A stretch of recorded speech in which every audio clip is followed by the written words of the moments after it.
Peggy 18.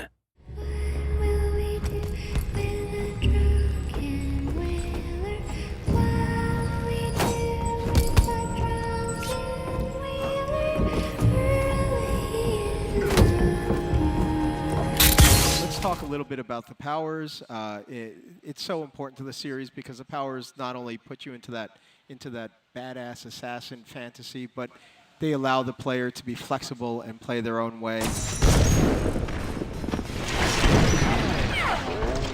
Initially, we saw Void Strike. She can charge that up and attack with it. You know, in our suite of combat where you're blocking and assassinating, and it matters whether people are aware of you or not, whether you assassinate them or you produce a fatality.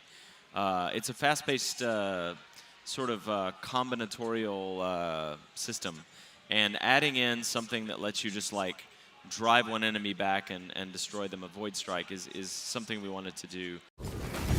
Her mobility power is called Displace, where she can leave a marker in the world and snap back to it. It's like Billie can be in two places at once and then decide which one of them is the right place that she should be. You mentioned something very interesting about how Billie gets her powers. She's not actually marked. Right. So there are new gadgets and gear, and those are connected to her powers. Tell me what that means.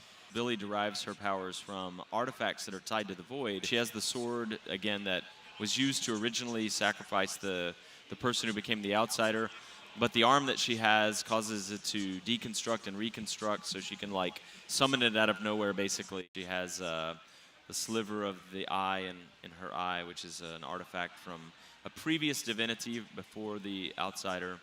She has this talisman from the love of her life, Deirdre, that lets her listen to the whispers of rats. We also have one cool gadget that I want to ask you about called the Hook Mine. The Hook Mine is something that the game design team prototyped and worked on and just put a lot of love into. But the idea is that you can leave it on a wall or floor or ceiling, and magnetically it will drag an enemy over to it and hang them from that spot or whatever. It's intended as a non-lethal device. However, if you put multiple up, it will pull the enemy from different sides and eventually rip them apart. So it can be quite gory. It became one of our favorite toys across the Dishonored games.